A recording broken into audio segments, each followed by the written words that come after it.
Good morning student, स्वागत है आपका एक और नई वीडियो में। और आज हम पढ़ रहे हैं हिंदी व्याकरण की जो हमारी सीरीज चल रही है उसमें संधि परिचय के अंतर्गत स्वर संधि के भेद अयादि संधि के बारे में। अयादि संधि जो कि स्वर संधि का ही एक भेद है और इससे पहले की वीडियोज़ में हम बाकी संधियों के बारे में पढ़ चुके हैं और आज हम पढ़ेंगे अयादि संधि के बारे में। चलिए आगे बढ़ें। उससे पहले मैं आप लोगों से चाहूँगा कि हमारे साथ जुड़ने के लिए इस चैनल को आप सब्सक्राइब कर लीजिए, साथ ही साथ बेल आइकन को भी प्रेस कर लीजिए ताकि किसी भी वीडियो की नोटिफिकेशन सबसे पहले आपको मिल सके। और इस इन वीडियोस को लाइक और शेयर करना बिल्कुल भी मत भूलिएगा। तो चलिए आगे बढ़ते हैं और जानते हैं संधि परिचय के बारे में। तो हम पढ़ रहे हैं हिंदी व्याकरण के अंतर्गत संधियों का परिचय। बहुत ब्रीफली अगर मैं आपको बताऊं, जैसे कि हम अपनी पुराने वीडियोस में बता चुके हैं, संधि जो होती है इसका अर्थ होता है जोड़ करना अथवा मेल। कहने का अर्थ है कि दो वर्णों के आपस में मिल जाने से जो विकार उत्पन्न होगा उसे हम संधि कहेंगे।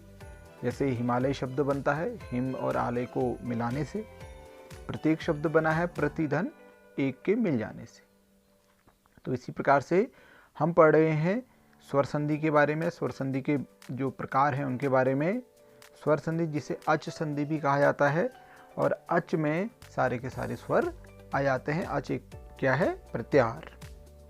तो हम पढ़ रहे हैं इसके पांचवें रूप अयादि संधि के बारे में। आइए आगे बढ़ते हैं और जानते हैं अयादि संधि के सूत्र के बारे में। अयादि संधि जिसका सूत्र है एचः अयायावः। मैंने इसको लिखने के फ़ोन पर, मोबाइल फ़ोन पर लिखने की असुविधा की वजह से इस पर मैंने आपको एक फ़ोटो भी दिया है जिस पर आप इसको देख सकते हैं कि सूत्र को वास्तविक रूप से कैसे लिखा गया है। हालांकि मैंने जो लिखा है वो थोड़ा संधि के अनुसार लिखा है, उसको मैंने तोड़कर लिखा।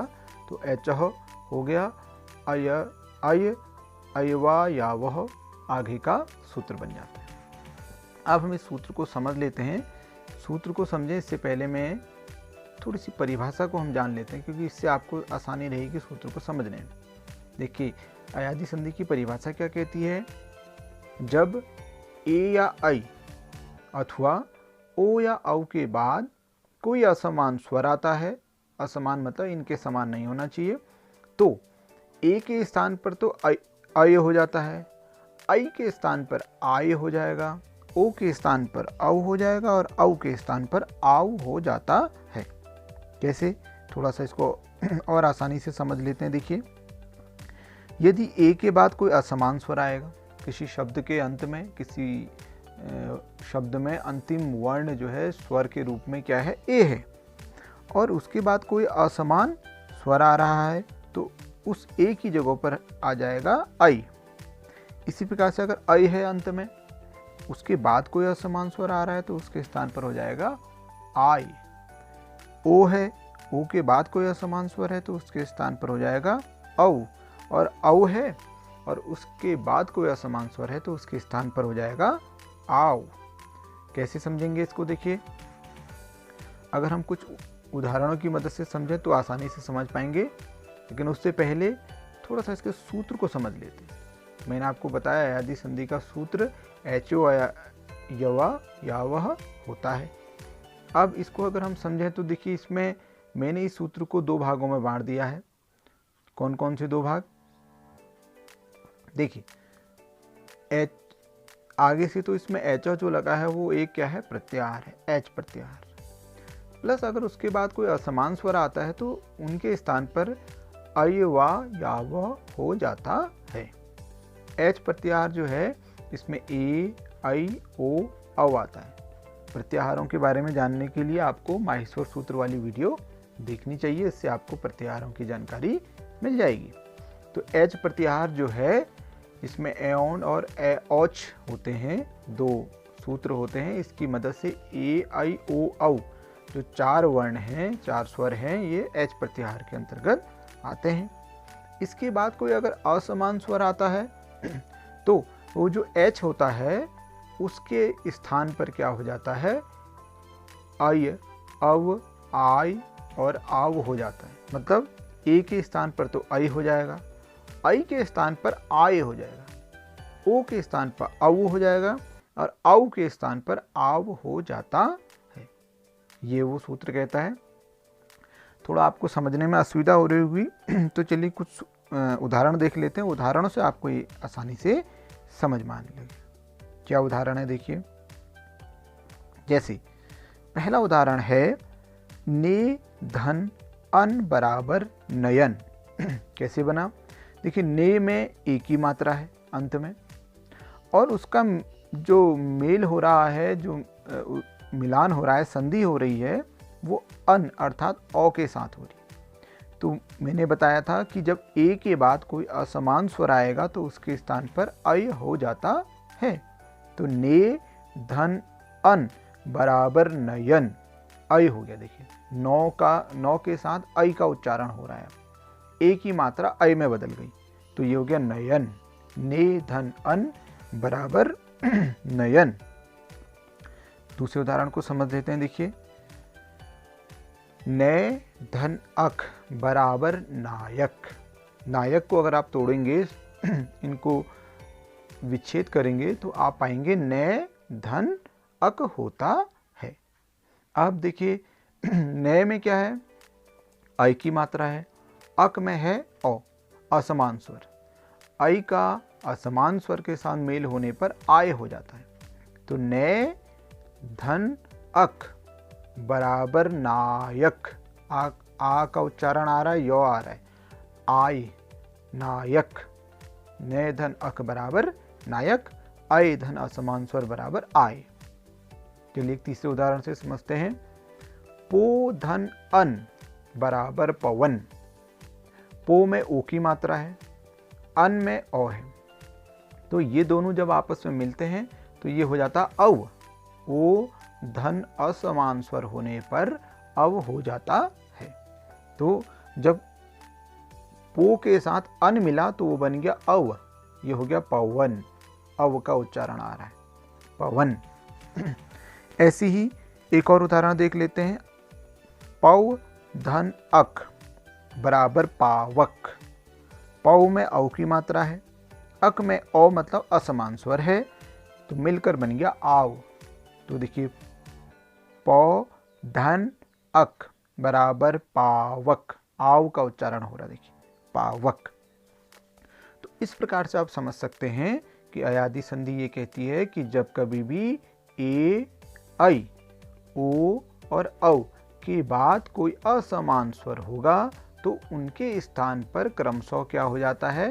अय, आय, अव, आव हो जाता है। मतलब ए की जगह पर हो जाएगा ऐ, ऐ की जगह पर हो जाएगा आय, ओ की जगह पर हो जाएगा औ और औ की जगह पर हो जाएगा आव। तो इस तरीके से आप अयादी संधि को समझ सकते हैं। अयादी संधि भी कई बार पूछी जाती, क्योंकि जब हम किसी स्टूडेंट से कई बार पूछते हैं कि अगर आपने पवन शब्द को विच्छेद करना है तो क्या करेंगे, तो बड़ा कठिन उसको लगता है विच्छेद करना, और उसका वास्तविक विच्छेद क्या हुआ? पो धन अन।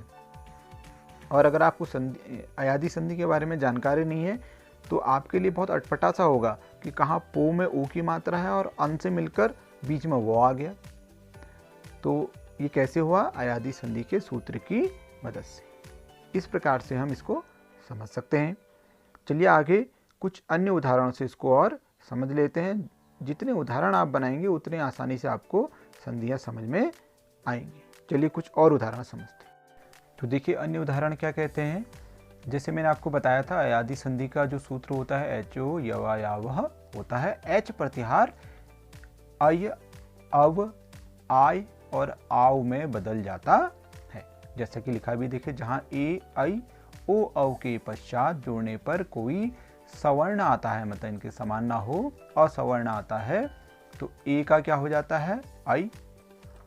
ऐ का हो जाएगा आय, ओ का हो जाएगा अव और औ का हो जाएगा आव हो जाता है। तो इसे अयादी संधि कहते हैं। उदाहरणों की मदद से अगर हम और समझें तो देखिए, जब ए का औ से मेल होगा तो ऐ बनेगा। तो देखिए क्या है, ने धन अन। ने में एक ही मात्रा, अन में औ, तो ए का मेल किसके साथ हो रहा है, असमान स्वर औ के साथ, तो बन जाएगा अय, और ये नौ के साथ मिलकर क्या बन गया, नयन। ने धन अन बराबर नयन, बिहार पीसीएस में पूछा गया है। आई का अगर औ के साथ मेल होगा तब क्या बनेगा, आय। कैसे, गे, गे में आई की मात्रा और अन पीछे से अन्य एक शब्द है, अन में औ है, तो ये जब मिलेगा तो बन गया गायन। गे का आय हो जाता है तो गायन हो जाएगा। क्या हो जाएगा, गायन, क्योंकि आय होता है। विधेय धन अक बराबर विधायक। विधेय में आई की मात्रा, अक मतलब औ के साथ उसका मेल हुआ तो बन गया आय, विधाय, विधाय, विधायक, आ रहा ना आय, तो इस प्रकार से बन गई अयादि संधि। गे धन अक गायक हो गया, आय का उच्चारण हो गया, गे में आई की मात्रा, अक में औ, मिलकर बन गया आय, तो ये हो गया गायक। ने धन अक, ने में आई की मात्रा, उसका मेल हुआ औ के साथ तो बन गया नाय, आयक, नायक हो गया। इसी प्रकार से विनय धन अक बराबर विनायक। सिद्धि विनायक हम कहते हैं कई बार गणेश जी के लिए। तो विनय में आई की मात्रा, अक में औ, मिलकर बन गया आय, तो विनायक हो गया। ऐसी ही अगर आगे हम समझा, देखिए ओ का जब मेल औ के साथ या अन्य किसी स्वर के साथ हुआ तो बन जाएगा क्या, अव। कैसे, भो धन अति बराबर भवती। भो में ओ की मात्रा, औ के साथ मेल हुआ तो बन गया अव, भवती। ऐसे ही भो धन अन, भो में ओ की मात्रा, औ के साथ मेल हुआ तो बन गया भवन, भव, अव आ रहा है क्योंकि भवन। ऐसे ही ओ जब ई से मिला तो भी क्या बनेगा, अव ही बनेगा। ओ के बाद अगर कोई असमान स्वर आता भी है, भले ही वो औ आ ई या कुछ भी आए, तो बनेगा क्या, अव ही बनेगा।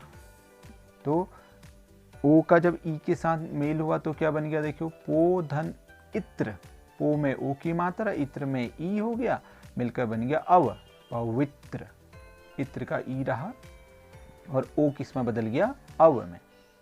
गो धन ईश बराबर गवीश, ओ बदल गया अव में, तो ये गव हो गया, ईश पहले से ही है तो गवीश हो गया। ऐसी प्रकार से नव धन ईश, नव में औ की मात्रा, ईश बड़ी मिल गया नवीश। औ के साथ आव होना चाहिए, उदाहरण मुझे थोड़ा सा कंफ्यूजिंग लग रहा है क्योंकि ओ के साथ होने पर अव होता है, क्योंकि ये अव है तो यहाँ पर आव आना चाहिए। उदाहरण में थोड़ी सी तकनीकी खराबी मैं महसूस कर रहा हूँ। आपको क्या लगता है, आप इसको कमेंट करके बता सकते हैं कि सही है अथवा गलत है। ओ का औ के साथ मेल होने पर अव बना, देखिए पो धन अन बराबर पवन, अव बन गया। अव धन औ बराबर आव होता है, तो देखिए पौ में औ की मात्रा, अक मतलब औ, मिलकर बनेगा पावक, आव बन गया। धौ धन अक, धौ में औ की मात्रा, अक मतलब औ के साथ मिल गया तो बन गया आव मतलब धावक। तो इस प्रकार से हम देख सकते हैं कि अयादि संधि किन किन शब्दों में होती है।